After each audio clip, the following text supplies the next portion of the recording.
Bom dia, pessoal, tudo bem? Vamos lá então para a nossa 10ª aula. Então a gente vai ter 10, 11, 12, só faltam 3 para a gente finalizar o nosso livro e esse ciclo aí da escola dominical. E tem sido muito desafiador, né? Esse livro, e com certeza a gente vai guardar muitas boas lembranças, né, e práticas importantes aqui para a nossa vida cristã.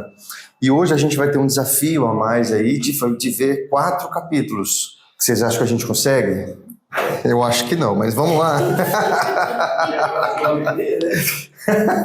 Vamos, estamos atrasados, né, Toninho? Mas vamos lá. A gente vai tentar ser bem sucinto, né, e abordar só os temas assim principais de cada capítulo, porque senão a gente vai ter dificuldade nas próximas aulas aí para completar. E aí no 22, pessoal, ele vai falar do discipulado de servidão. E aí vai falar sobre a questão do serviço.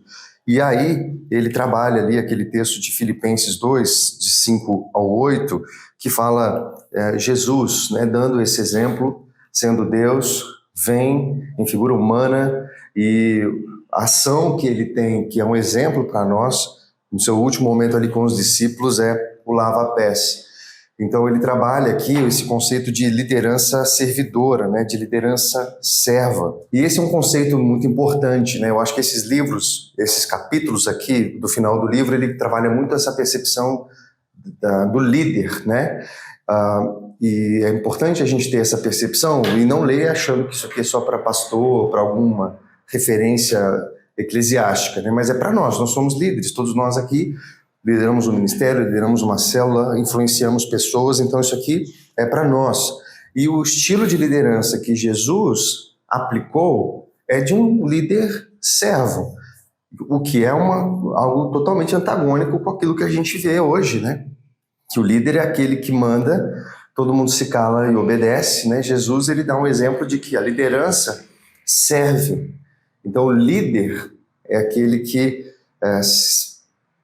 coloca os outros, né, em primazia, e essa é a postura de um líder segundo o que a Bíblia nos fala. Então aqui, essa percepção do servo é muito importante, né? Então ele coloca também essa questão de não só servir e parecer um servo, mas principalmente ser, né, um servo.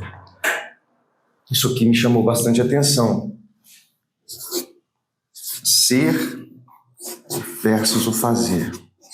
Porque muitas vezes a gente pode ter atitudes importantes ali de serviço, mas o nosso coração não é de servo.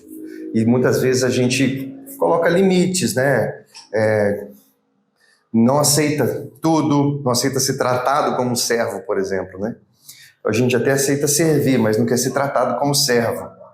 Então tem essas percepções que ele coloca aqui que eu acho bem interessante, né, para a gente trabalhar. Então ele, dentro desse aspecto aqui, ele trabalha a questão da atitude e a questão da ação em si, né? Pastor, eu acho que aqui uma questão que não falou diretamente, mas para mim tem muito a ver. O ser tem tudo a ver com humildade, né?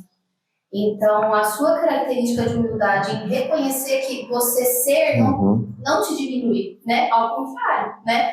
Então, a pessoa que está preocupada com o fazer, o coração não tem humildade. Na verdade, tem alguma vantagem nesse fazer, ou algo que ele quer prestar contas nesse fazer, mas não está na essência. E aí, para mim, o ser tem tudo a ver com humildade. Sim, verdade. E é o que fala quando ele aponta para Jesus, né? Que aí em Filipenses vai falar, né? Tem de vós o mesmo sentimento que houve também em Cristo Jesus, pois ele, subsistindo em forma de Deus, não julgou por usurpação ser igual a Deus. Antes, a si mesmo se esvaziou, assumindo a forma de servo, tornando-se semelhante de homens e reconhecido em figura humana, a si mesmo se humilhou, tornando-se obediente até a morte e morte de cruz. Então tem muito a ver com isso, né? Aquilo que de fato nós somos, porque se nós podemos até ter uma aparência de servos, né? Não, estou aqui para servir, alguma coisa do gênero, mas se alguma coisa não sai como eu quis, ou alguma coisa me ofende, eu já jogo a toalha, né? E a gente, infelizmente, vemos isso acontecer, não é verdade? Então, a questão mesmo de ser servo, e não só parecer um servo, isso é um cerne que ele coloca aqui do discipulado, né? Esse discipulado da servidão. Aqui na página 169 tem uma coisa importante, fala de discipulado, mas acho que é realmente a parte até da igreja, né? Uma das maiores carências no discipulado hoje é a falta de espírito de serviço, né? Espírito de serviço. Então, é justamente isso, né? Que a gente percebe, eu falo que eu já conversei, não aqui, né? Mas com outras pessoas, né? Pessoas assim, até bem. Aí eu falo assim, mas então, na igreja já está precisando, você não quer ir lá e fazer, ajudar a gente e tal, né? Ele falou assim, não, eu quero estar numa igreja onde eu chego e eu entro, saio e ninguém percebe que eu cheguei. Então, eu fico pensando, o espírito de serviço, zero, né? Eu chego, entro, sento, assisto o culto, saio, vou embora, ninguém percebeu que eu estava lá. Então, aqui, essa palavra carência, para mim, é uma coisa muito pesada, né? A carência que a igreja tem hoje, né? De pessoas para serviço, do trabalho, né? Para enfatizar essas coisas, né? E a questão de servidão parece até uma coisa assim, um palavrão, digamos assim, né? Sim. Mas servidão vem da palavra servir. Exatamente. Às vezes parece denota fraqueza, né? Denota uma coisa pejorativa, né? E pensar na liderança, né, dentro desses padrões é muito interessante, né? Porque, em geral, a gente vê uma liderança bem diferente disso, né? Muito mais impositiva, autocrática, né? De que eu mando, todos obedecem, e a influência pautada no meu poder, né? Então, porque eu estou acima, eu mando. E dentro de uma percepção de discipulado, isso é muito temeroso, né? Porque vai reproduzir exatamente isso, né? É essa percepção. Então, e Jesus, ele tem um estilo de liderança muito diferente, né? Então, a influência com base no caráter dele. As pessoas olham e veem o quanto ele serve, o quanto ele atende. Então, isso é muito interessante. Vamos trazer isso um pouquinho para a prática. A gente, assim, perceber que nosso caráter como discípulo, demonstrar esse serviço com o nosso tempo, com a nossa dedicação, com a nossa energia, atendendo pessoas, ouvindo pessoas, não se limitando, não se retendo, mas doando, né, sendo generoso nesse sentido. Então, eu tenho experiência de pessoas que têm caminhado comigo dessa disponibilidade, né? E você precisar ficar uma tarde ou um dia conversando, a pessoa, ela faz isso com você. Não porque ela não tem nada para fazer, ela teria um zilhão de coisas para fazer, mas essa postura de estar disponível, né? De conversar, de passar o que sabe, de abrir portas. Então, é uma postura de servo. E a gente tende a respeitar, honrar líderes que fazem isso conosco, muito mais do que líderes que se impõem sobre nós, né? Não, eu sou seu líder, me obedeça, preste contas a mim, ou alguma coisa do gênero, né? E tudo que é impositivo não vai funcionar. Jesus, em muitos momentos, deixava isso claro para os discípulos, né? Pessoal, vocês querem ir embora também? Fique à vontade. Eu não estou impondo nada a vocês, é um chamado para a vida e vocês fiquem à vontade para fazer as escolhas que vocês têm. Então isso aqui é realmente muito profundo, a gente não vai poder trabalhar com mais profundidade, mas é um tema extremamente importante no processo do discipulado. O discipulado, então, ele remete para essa postura da liderança serva, né? A primeira vez que eu ouvi esse termo, sei lá, uns 10 anos atrás, quando eu li aquele livro Monge Executivo. Já leram? Conhecem? De James Hunter, né? Depois tem Princípios de Liderança, de Monge, tem vários da série, né?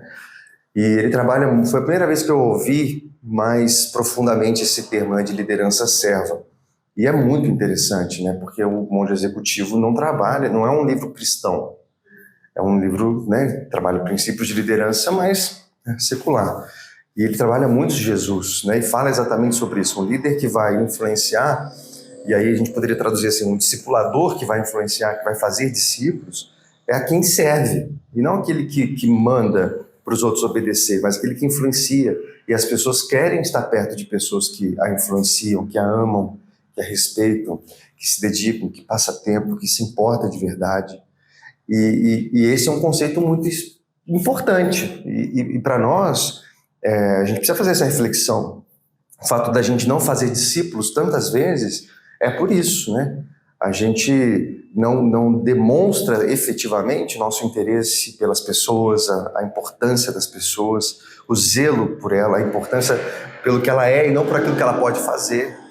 E muitas vezes a relação é muito mais utilitarista, né? De estar com alguém porque essa pessoa pode ser alguém para multiplicar minha célula, ou trabalhar no meu ministério, ou fazer isso ou aquilo, e as pessoas sabem quando estão sendo usadas, né?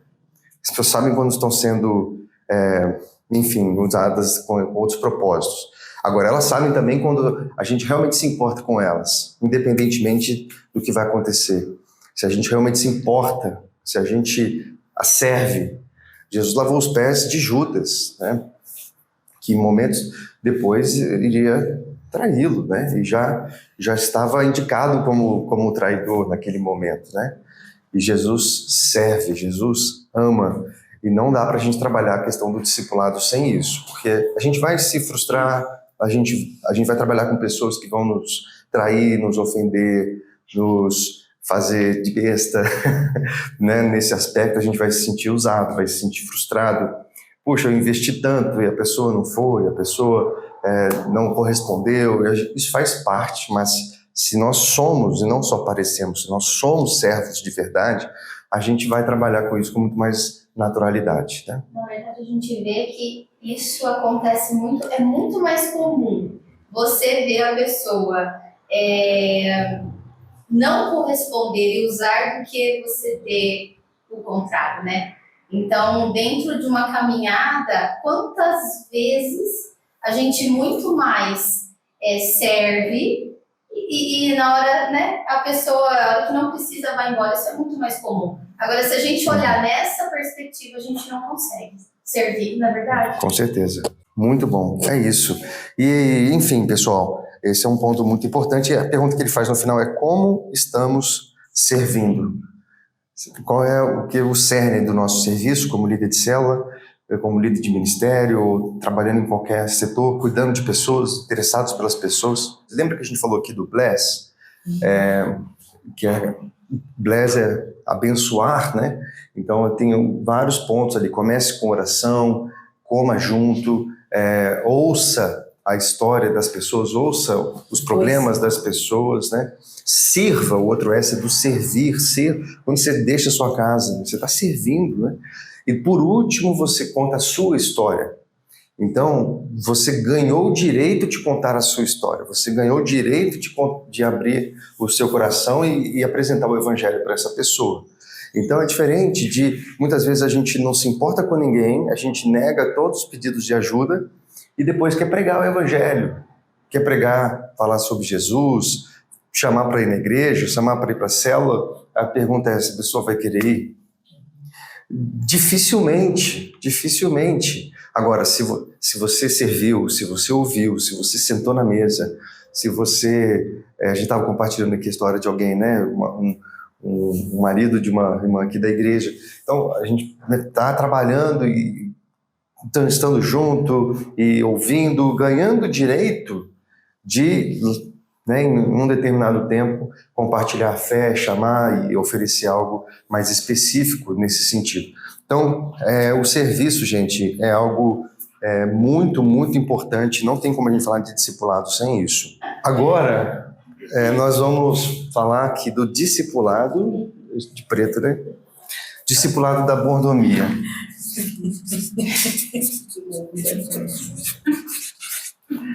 Da mordomia.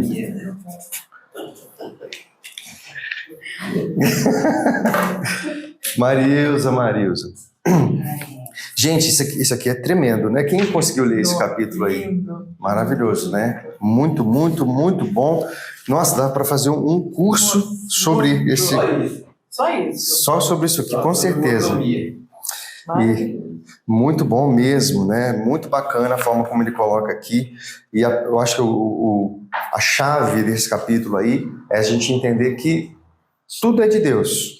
E se a gente entende que tudo é de Deus, muda completamente a forma como a gente lida com o dinheiro, com a nossa família, com o nosso corpo, com tudo, né? Com o nosso tempo, com a nossa energia, percebendo realmente, tendo essa percepção de que tudo pertence a Deus. Se a gente não tem essa percepção, a gente vai querer se preservar, né? Preservar a nossa privacidade, os nossos recursos financeiros. Agora, é interessante quando ele coloca assim, né? Se você olhasse para o seu irmão do lado, né? E pudesse abrir a carteira dele, quanto que você daria?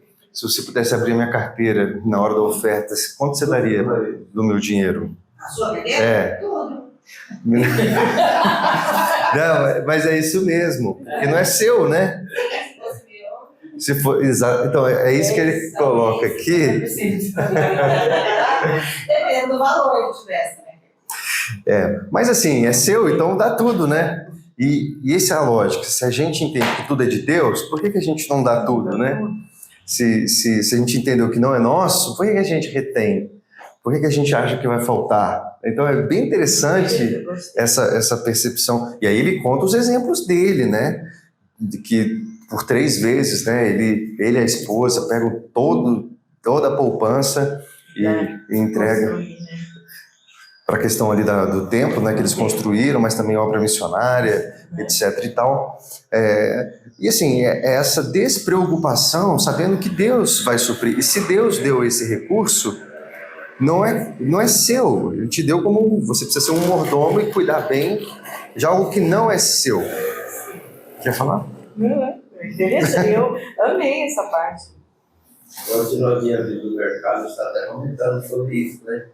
Deus tem feito tantas coisas na nossa vida, e assim, quando a gente ouve, né? Aqui tem várias teologia da pobreza, teologia da prosperidade, teologia da provisão, né? Então, que a gente pega essa situação aqui, a gente fica olhando. Como você falou, é uma coisa tão prática, né? A gente olha assim, Deus pede 10% daquilo que a gente tem. 90% é meu aqui, né? Meu e do estádio. Mas a gente fica olhando essa situação e assim, se a carteira é do vizinho, por que eu não dou tudo, né? Não é meu mesmo. Exato. Eu vou limpar a carteira dele, deixar só o cartão e se eu não faço fixo o cartão dele. Então a gente fica olhando, você já estava até comentando, você está aqui, né? Como é que Deus prospera. Então, quando essas pessoas fazem essa. Eu vou até aqui a questão da teologia da prosperidade. Quando as pessoas fazem isso, foram pessoas que experimentaram essa situação e chegaram no ponto que chegou, né? Porque graças a Deus, eu falo assim, Deus tem usado tanto nós, né, essa situação, e eu fico mais de 30 anos de igreja, mais de 40, sei lá o quê, Aí eu fico olhando o jeito dela trabalhar, as coisas, eu fico olhando assim e falo assim, poxa, ela tá passando perto de mim, já né? Então, por causa dessa situação justamente. Então, a gente percebe o quanto Deus tem feito na vida dela, e eu me espelho na vida dela justamente por causa disso, né? O que Deus tem feito na vida dela. Viu, Beth? Que benção, hein? Amém, né, pastor? Amém. O Toninho trabalhou, então, aí, que fala da teologia da pobreza, a teologia da prosperidade, mas a teologia da provisão, né? A teologia da pobreza é esse ascetismo, essa coisa de que o dinheiro é ruim, é mal, e a gente não pode ter, tem que... E é uma percepção errada, né? A Bíblia fala que o problema é o apego ao dinheiro, o amor ao dinheiro, né?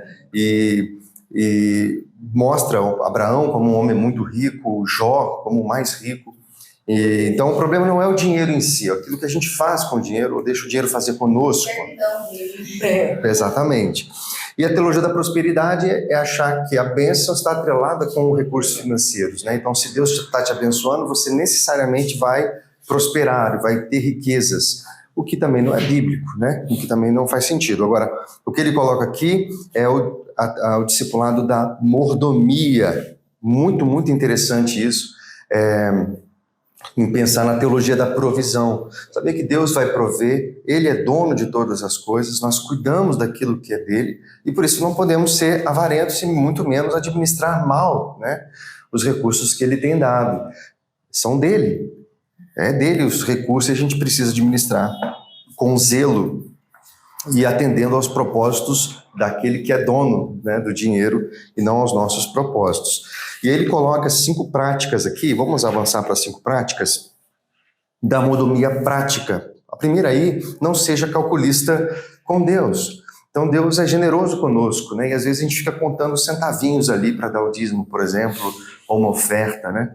E que a gente possa entender o princípio disso, né? O princípio de quem é Deus, do quanto Ele tem dado e o como nós podemos transbordar nesse sentido quando a gente confiar de fato nele. Não se sobrecarregue. Aí ele fala das dívidas aqui, né? Dificilmente a gente vai experimentar liberdade em vários aspectos, mais emocional, psicológico, né? E até espiritual, se a gente está todo sobrecarregado de dívidas, com problemas nessa área, que tiram o sono, perturbam e tiram a paz, e a gente precisa fazer escolhas e decisões muito sérias, né, na vida, para a gente poder se acertar nesse sentido. Viva abaixo dos seus recursos. Aqui eu acho que é um ponto muito legal, muito interessante. A gente fala muito sobre isso aqui na igreja também, né?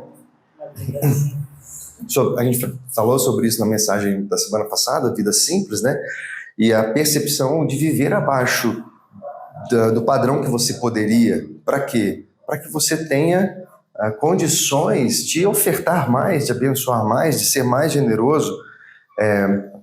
John Wesley falava assim, se os seus recursos aumentam, não aumente seu padrão de vida, aumente seu padrão de oferta. Mas se os nossos recursos aumentam, em geral, a gente vai querer fazer o quê? Aumentar o nosso padrão de vida, né? Eu vou comprar um carro melhor, vou comprar uma casa melhor, vou fazer isso ou aquilo, mas entende. E aí o John Wesley, na verdade, era... o dízimo não aumenta. Mas o John Wesley, ele era assim, muito pesado. Você pega uns sermões de Wesley nessa questão, ele falava assim, se você compra algo, o que for, né? Ele cita roupa, alguma coisa do gênero, que você não necessariamente precisaria, você está roubando dos pobres. Então ele pega muito pesado nesse sentido, né? E a nossa percepção, aí ele até cita aqui, né, de um pastor famosão que deu $1.000, né, de gorjeta num restaurante. Sim. E aí, pensar um pouquinho, puxa vida, né? Que loucura isso. E pastores, né, e líderes de mansões, né? Exato. E não vê, né, o outro lado. Eu acho que assim, o problema não é ter, mas a ostentação, isso me incomoda um pouco, sinceramente. Eu também. Muito. Você vê assim, uma ostentação meio complicada, né? E no meio de uma desigualdade, né? De problemas tão reais. Justamente nessa parte que a gente pega, né? Porque você está falando assim, quando você percebe que as pessoas ostentam aquilo que tem. Há muitos anos atrás, aquele Chiquinho Scarpa, ele deu para o manobrista R$100. Há muitos anos atrás, quando a nota de 100 estava saindo, entendeu? O valia muito. Já ficou assustado com aquilo, né? Eu e a Beth Fabiana vindo aqui do shopping em Campinas, aí nós paramos ali no bombeiro ali para atravessar a Moreiras ali, e um cara foi lá pedir um cara, o cara deu R$50 para ele, nós estávamos no carro do lado dele, eu falei, moça, você está brincando comigo, né? Esse dinheiro, você está brincando comigo? Não, eu estou dando R$50 para você, lá e tal. Ele pegou o dinheiro dele, foi lá, pegou a malinha dele, sabe? Já ganhou o dia, né? Então o que a gente fica pensando, sei lá, por que motivo fazer isso, né? Por que está fazendo? Ontem nós fomos esses dias na van, lá de Valinhos, né? E o cara estava vendendo água na van. Aí tava que precisava comprar isso, comprar aquilo. Ontem nós fomos no Carrefour, o mesmo cara estava no Carrefour com a mesma conversinha, e se eu comprar 6 garrafinhas de água para ele ia comprar um pacote de arroz lá e tal, né? A garrafa estava R$3, eu dei R$5, falei para ele, não precisa do troco não. Mas assim, você percebe que a forma dele ganhar dinheiro aquela dali. Né? Não é tanto por uma questão que poderia ter sido resolvida a vida dele. Mas a gente percebe, justamente tem gente que gosta, né? e apresenta, né? A mídia na época do Chiquinho Scarpa apresentou umas coisas lá, né? Poxa, o cara é isso e aquilo, né? Mas não é nada disso. Então a gente percebe, hoje nós percebemos, vamos voltar para o nosso lado, do nosso lado de cristãos, muitas vezes isso acontece dentro da igreja também, né? Muitos evangélicos, né? Dá, mas ele quer que, olha, filma aí eu que eu estou dando dinheiro, filma aí eu que eu estou fazendo isso, porque eu quero que, né, a mídia apresente isso aí. Então, todas essas situações é incrível que isso aconteça, mas acontece nos nossos dias de hoje. A gente for pegar esse livro aqui, quando eu peguei esse livro com o tipo certo, eu falei, tem tipo certo? Eu pensei, tem uma coisa errada. Tem coisa errada. Coisa errada nesse tipo aqui, né? Tem tipo errado, né? Agora eu estou percebendo justamente quantos tipos errados tem aqui para nós termos o tipo certo. Quando eu vejo um testemunho da Damares, né? Falando isso aí, sair da casa dela e atender uma pessoa e chegar na casa dela no horário que chega, entendeu? Aí eu fico pensando comigo mesmo, quantos desses não acontecem no nosso dia a dia e às vezes fala assim, ela não falou, mas a pessoa fala assim, eu estou ocupado, agora não tenho tempo. Eu, uma certa vez, muitos anos atrás, eu procurei um pastor, numa segunda-feira, para me ajudar numa situação, e ele falou assim, hoje é meu dia de descanso, volta amanhã. 100% obrei, mas 100% se trabalhar no descanso, depois, né? A gente passa lá pro bispo. Agora você gostou, né, Marilson? Não, mas é verdade, a gente precisa pensar, né, em vários aspectos, se a gente realmente tem sido exemplo disso. E esse lance da mordomia é um ponto em que as pessoas estão olhando para nós, né, a forma como a gente... se os nossos recursos, eles combinam com a pregação que a gente tem. Então, se a gente fala de um reino de Deus, se a gente fala de valores que existem no mundo espiritual, da salvação de pessoas, o meu dinheiro está nisso? Quanto do meu dinheiro está nisso? Agora, eu sou generoso nesse aspecto, eu ensino meus filhos a serem também desprendidos, a ofertarem com generosidade, a fazerem transbordando, né? E muitas vezes a gente não é assim, e estamos acumulando. E Jesus, cara, ele não poderia ter sido mais claro quando ele falou, não ajuntem, não juntem aqui. Não está dizendo que a gente tem que ser irresponsável, tem que ter uma aposentadoria errada, né, sem recurso, não é isso. Mas a questão é, a gente está juntando para quê? Qual é o nosso valor? Onde está o nosso coração? Qual é o nosso tesouro? Então isso aqui realmente é muito, muito importante. Será que a gente está disponível para viver abaixo do nosso padrão, para poder ofertar mais, para poder repartir mais, para poder abençoar mais? Então, se a gente ganha 5 mil, a gente vai ter um padrão de 5 mil, ou às vezes 6, 7 mil e entrar em dívida. E se o meu salário aumentar, eu vou aumentar o meu padrão, e aumentam as minhas dívidas, né? Agora, se eu ganho 5 mil, eu posso viver com menos e me organizar nesse sentido, né? E ser alguém que pode ter para mim e para as pessoas. E isso tem a ver com a minha pregação, que não é fácil falar sobre amar as pessoas, amar o reino, amar a obra, amar as coisas. Só que assim, eu não tenho tempo para trabalhar para isso, eu não tenho recursos para investir nisso, eu não tenho energia para depositar nisso. Desculpa, você é um hipócrita. Mas não faz sentido o que você está falando, e que você não, né? Enfim. Aquele rapaz que veio aquele dia aí fala que ele tinha trabalho lá em Piauí? Era no sertão lá, né? Era no sertão lá, né? Ah, sim, o Jorge. Então, e eu não posso ir lá. Eu não tenho condição hoje de sair daqui e deixar meu trabalho vai dar. Então eu posso investir nele para ele fazer. Ele está fazendo isso. Sim. E é um investimento que tanto quanto ele lá, eu ajudando ele a fazer. Sim, e quantos Deus tem levantado para ofertar, né? E tem prosperado pessoas, não para que ele compre um jatinho novo ou uma lancha nova, não quer dizer também que isso é errado em si. Agora, qual é o propósito? Se a gente realmente crê no reino de Deus, na expansão do reino, por que eu não invisto mais, né? Por que às vezes a gente conta migalhas na igreja, né? Às vezes vê uma parede caindo e não consegue, não temos recursos para arrumar, para fazer a sala das crianças, ou uma estrutura para isso, ou uma estratégia assim, para montar uma igreja, ou fazer. Não temos, porque na verdade nós estamos envolvidos com os nossos projetos pessoais, ambiciosos, né? É uma linha muito tênue, né? Porque, como Jesus conta a parábola, por exemplo, da grande ceia, e vai falar daqueles que foram chamados e começam a apresentar algumas desculpas, né? Então, não foi porque tinha casado. Então, casar não é pecado, senão todos nós estaríamos fritos, né? Mas aquilo se tornou um impedimento para ele responder um chamado. Um outro tinha comprado 5 juntas de boi, que seria um trator melhor, ou seja, um maquinário melhor para a empresa, para produzir mais. Então, isso também em si não é um problema. Agora, quando isso se torna um impedimento para a gente cumprir o chamado e o mais importante, aí sim, temos um problema.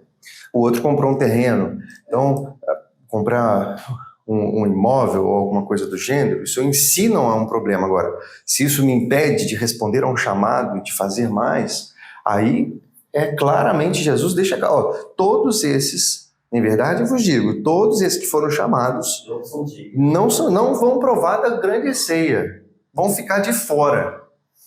Então, ele não tem meias palavras, ele está dizendo, se você coloca coisas e começa a apresentar desculpa, coloca tudo isso na frente, meu irmão, vai me desculpar, mas não vai ter ceia para você, tá? A grande ceia no sentido aqui aquele encontro com o noivo, ok? Né? Então, não é a Santa Ceia. Você não está envolvido na grande comissão, você está fora da grande ceia. Como é que é? Se você não está envolvido na grande comissão, você está fora da grande ceia. Tá, eu vou filmar você falando isso, pode? Pode. Porque essa frase foi forte, hein, varão? Vai. Se você não está envolvido na grande comissão, você está fora da grande ceia. Foi o que Jesus disse, né? Foi uma frase, uma afirmação muito contundente, né? Mas isso é um chamado, né? Para todos nós. De cumprirmos uma ordem de Jesus, mas se a gente está envolvido, por isso que o chamado do discipulado ele tem um custo, né?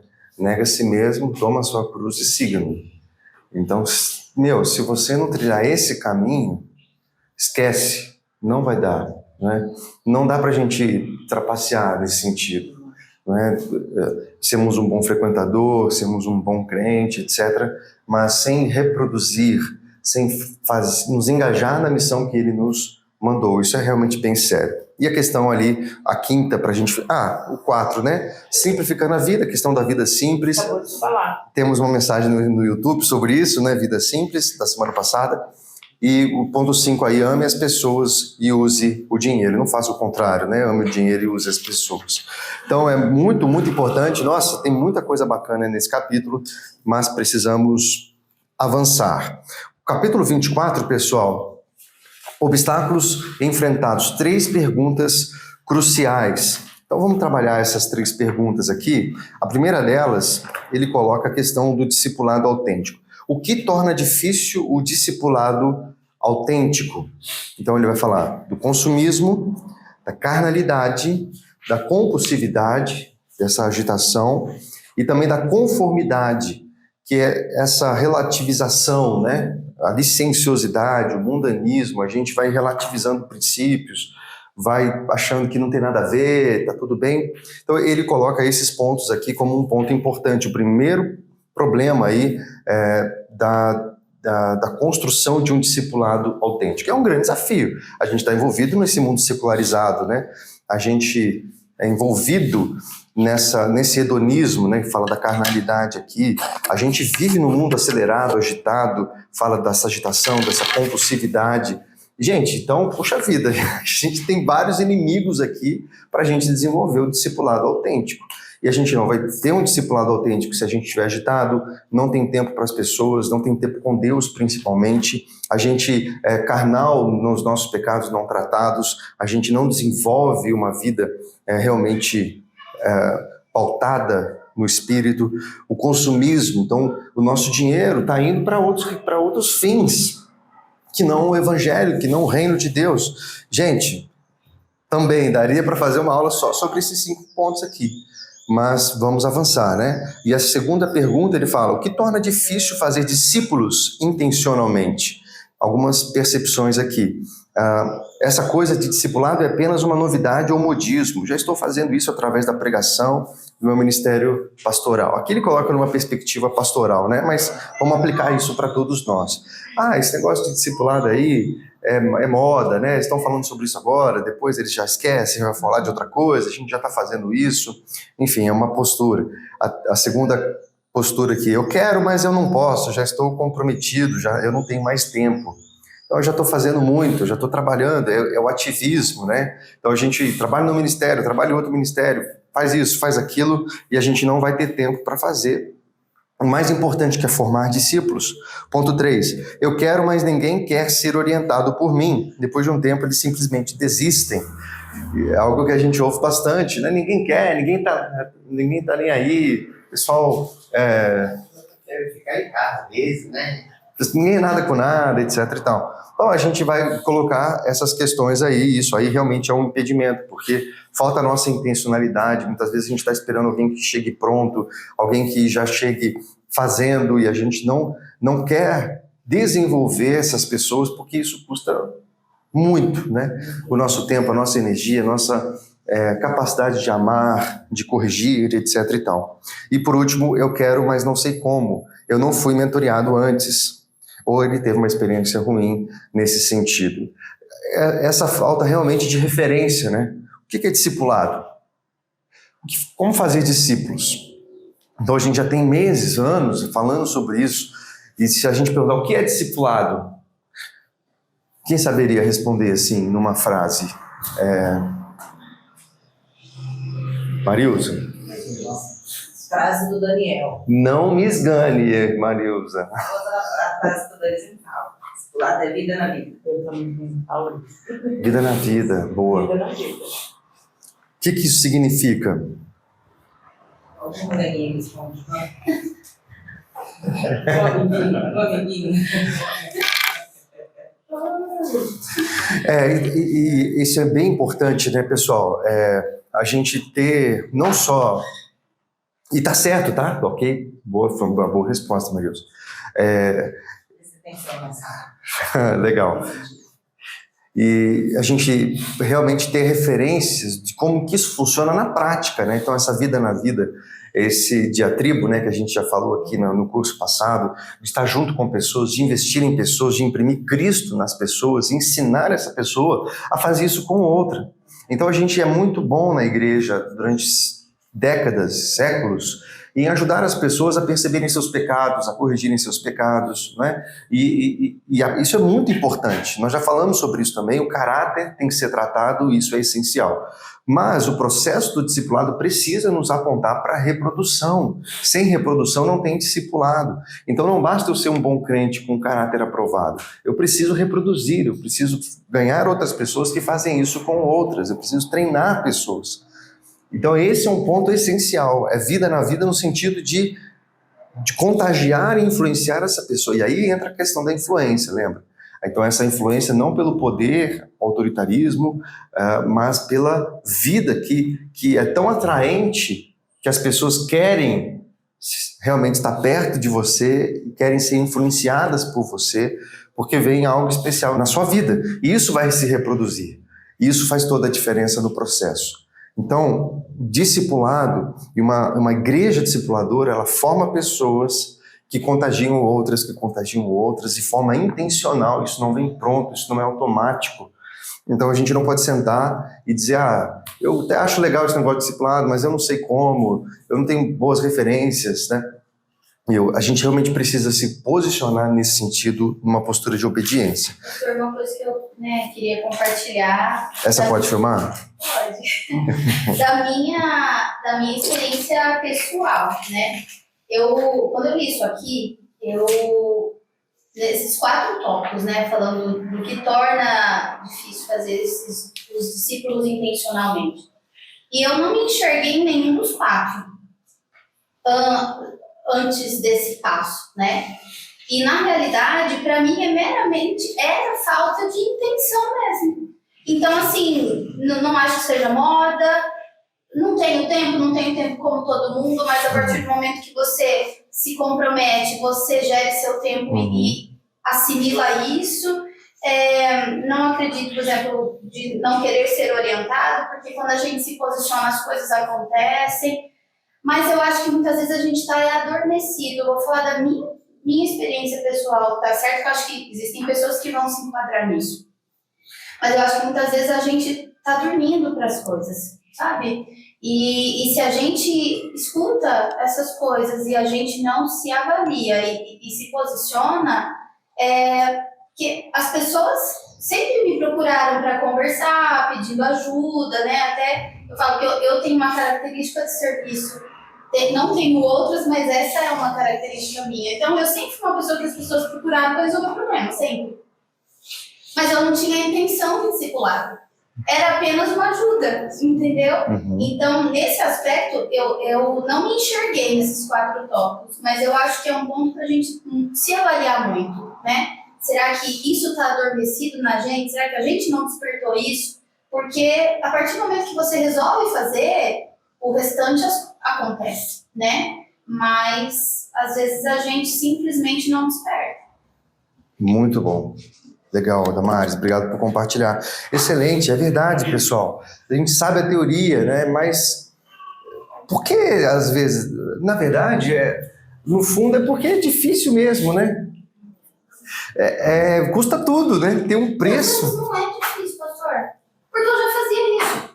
Só que eu não fazia com a intenção de levar Cristo. Entende? Entendo. É que ela fala, né, que eu digo, nós sabemos o caminho das pedras, né? Sabemos como fazer. A Bíblia é um livro de receita, vamos dizer assim, né? E quando a gente vai aprendendo cada vez mais com Cristo, a gente vai saber como fazer essa situação. Então, o que eu percebo aqui é que quando nós temos essa intenção de fazer as coisas, uma das coisas que você estava falando até no tópico passar anterior, ele dizia assim, né, uma das coisas assim, cada um vai reproduzir segundo a sua espécie, né? Se eu estou reproduzindo discípulos ruins, porque eu não estou sendo um bom discipulador, né? Então, estou reproduzindo segundo a minha espécie. Então, quando eu procuro me aplicar cada vez mais, ver, né, como ela fala, as oportunidades sempre acontecem. Eu também trabalho, talvez, igual ela, no meio de gente, né, passando pessoas à minha volta, né? E a gente sempre encontra uma brechinha para falar alguma coisa de alguém. Já até comentei aqui, né? Pessoas me chamavam, vamos na sala, olha por mim, estou precisando hoje, eu estou de ponta cabeça, então a gente faz isso, então as oportunidades sempre acontecem, sempre aparecem. Se a gente não faz, é porque justamente a gente fala, não tem tempo, né? Agora não dá, tá? Sim, muito legal. Eu acho bacana você me corrigir nesse sentido, porque às vezes, assim, a percepção é dessa dificuldade, desse peso, né? Mas precisa ser orgânico, precisa ser mais natural. Eu não acho mesmo, professor. Não acho. Porque, assim, a mesma ajuda que eu dou pra minha amiga, por ser amiga e levar a amizade, eu levo Cristo. Então, assim, a situação vai ser a mesma, vai acontecer do mesmo jeito. Eu acho que a partir do momento que você se posiciona em estar levando Cristo, as oportunidades vão levar Cristo. Se não tiver Cristo, vai ter amor, vai ter amizade, vai ter companheirismo, coleguismo. Porque isso, pessoas que não são da igreja fazem, né? Quantas pessoas, né? Eu tô precisando, eu sou seu amigo, eu vou te ajudar, e a pessoa vai, mas quantas vezes Cristo não está indo à frente nessa intenção. Então, eu, sinceramente, eu não consigo ver o discipulado e o evangelho como pesado. Não consigo. Muito bom. Legal, eu acho bacana isso, né? Porque o ponto que a gente precisa fazer essa inflexão é romper com esse ponto de fazer uma ajuda e formar discípulos, né? Porque como vocês colocaram, né, o ajudar alguém, o cara não precisa ser crente para fazer, né? O samaritano fez melhor do que o levita e o sacerdote, né?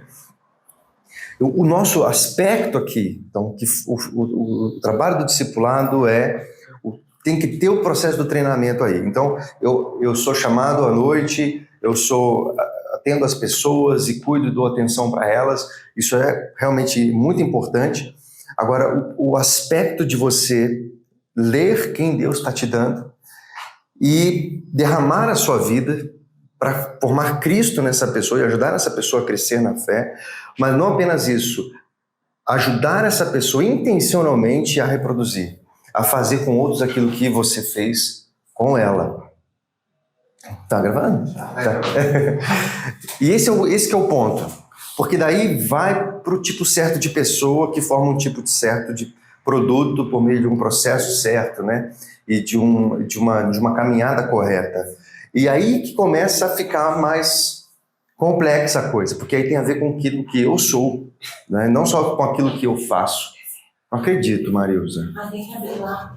Tá na hora de ação. Tá bom, Marilza. Você viu? Eu tomo caramba. Mas a gente, puxa vida, vamos tentar fazer o próximo aqui, importante. Mais 10 minutinhos aí, beleza, pessoal? Vocês entendem o que eu quero dizer? Então, acho que o grande ponto é esse, é entender onde a gente está realmente formando outras pessoas intencionalmente. E não apenas ajudando pessoas. Embora tudo isso seja muito, muito importante. E a minha percepção é que quando a gente chega nesse ponto de realmente formar, aí a gente começa a sentir a responsabilidade. Que a gente vai formar conforme a nossa espécie, conforme aquilo que eu sou. E aí começa a vir os problemas. Pregar é mais fácil do que viver aquilo que a gente prega. Ser autêntico naquilo que a gente professa. Então, a gente ajuda pessoas que passam por um problema conjugal e pensa como é que eu estou, como é que é o meu, como é a minha postura, né? E como ela olhando para mim, ela vai realmente crescer e avançar. Porque a gente vê muito isso, infelizmente, de grandes ministrações no altar, mas você tira daquele recorte religioso, cara, esquece, né? Sai na vaidade, né? Pergunta para os filhos, pergunta para a esposa, pergunta para os amigos. A gente vai perceber que talvez não seja tão autêntico assim. Então, a gente chega num ponto em que a gente sabe tudo e fala tudo direitinho para as pessoas, porque a gente já leu a Bíblia, etc e tal. Mas no ponto...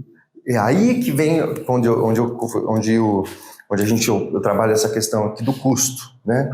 Realmente, eu entendo que é orgânico e precisa ser algo prazeroso, e quando a gente mais entende isso, mais orgânico fica. Mas tem um custo, que é esse custo realmente de perceber que custa tudo que eu tenho. Mas esse custo, pastor, tem na paternidade, tem na maternidade, Sim. tem no trabalho. Por que a gente paga o preço nos outros e não quer pagar nisso? Exato. Então, é nesse aspecto que eu falo que eu não acho pesado. Porque a nossa vida, ela nos exige isso em todos os aspectos. Uhum. Você não faz isso, você não se doa 100% na paternidade. E por que você não quer se doar dentro do discipulado? Por que a gente, quando está no trabalho, se doa 100%, às vezes 200%, esquece a família, e quando você tem que fazer isso? Então, eu acho que a nossa vida ela exige doação. É impossível. Quando você vai viver dentro do seu aspecto de vida, tudo vai te demandar. Você vai ter que fazer renúncias. E as pessoas estão dispostas a renunciar a tudo, menos a Cristo. Aí, é nesse aspecto que eu não acho peso, porque a gente faz Sim. isso naturalmente em tudo. Verdade. Perfeito. Muito bom. É isso aí. E que a gente realmente possa abraçar, né, essa percepção que faz todo sentido realmente, né? Capítulo 25, para a gente encerrar, eu não gosto de correr como eu estou correndo, mas a gente precisa, viu, pessoal? Senão a gente não vai conseguir finalizar. E aqui ele trabalha 4 aspectos que todo líder discipulador deve saber. Então, o grande cerne aqui é isso que a gente já falou, né? A questão aqui do ser. Então, o ser é mais importante. E aqui, de forma bem rápida, aqui ele fala que o discipulador ele tem que conhecer os tempos, tem que discernir o que está acontecendo. A gente está no século 21, a gente está num momento de pós-pandemia, então as coisas mudaram, o mundo que nós tínhamos 2, 3 anos atrás não é o mesmo, as pessoas mudaram, a igreja precisa realmente fazer essa leitura e o discipulador precisa ler os tempos. Vamos prosseguir. Ele fala da vocação, é saber Tchau, tchau. É saber a vocação, isso aqui é bem legal. E aí ele fala que, beleza, temos vários ministérios, então tem alguém que é mais apostólico, mais evangelista, tem outro que é mais mestre, tem outro que é mais pastoral, enfim, ótimo, mais evangelista. Os ministérios, né, são diversos e as aplicações são diversas, mas a vocação, o chamado é o mesmo para todos nós, fazer discípulos. Então esse é um ponto muito, muito importante e a gente precisa ter essa clareza, senão a gente vai se desviar. Então a gente vai dizer assim, não, meu chamado é tocar, é cantar. Ok, ótimo que você tem dons para isso, mas Jesus te indicou o que fazer com esse dom que você tem, né? Isso é o mais importante. O trabalho envolve essa questão também e também deve conhecer a Deus. E aqui fala da nossa vida no particular com Deus, a nossa intimidade com Ele, o nosso tratamento, a forma como o nosso caráter é tratado por Deus, a comunhão com o Senhor, o contato com Deus, ouvir a Deus, caminhar com Deus, e é isso que vai florescer numa vida realmente desprendida, como a Damares estava comentando aqui, que abraça a renúncia, que abraça aquilo que o Evangelho exige de nós. E aí, quando a gente fala de mordomia, de repartir, de ser generoso, de viver abaixo de um padrão, isso para nós é algo orgânico, porque a gente entendeu a essência, entendeu o chamado, entendeu a prioridade, e isso nos move. E, pessoal, sempre lembrando, assim, o nosso grande chamado, a nossa grande vocação é realmente ser discípulo, fazer discípulo.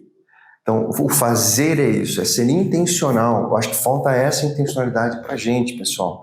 A gente, durante muito tempo, falou muito, isso é bom, sobre ser um bom discípulo, um bom cristão, com valores, né, uma moral elevada, o cara que é tratado, isso é muito importante. Agora, não podemos esquecer que o ramo que está enxertado na videira, ele produz muito fruto. O pai poda, a poda fala desses tratamentos, de áreas que a gente precisa ajustar sempre, mas o resultado é muito fruto.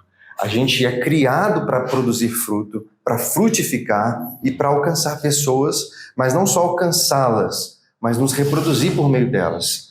Então, esse é um ponto mais importante, eu acho, é olhar para nós e pensar assim, puxa, no meu tempo de cristão, de igreja, onde estão os discípulos? Onde estão as pessoas que eu intencionalmente me dediquei, me derramei para que essa pessoa agora faça isso com outras pessoas? Então isso é multiplicação espiritual.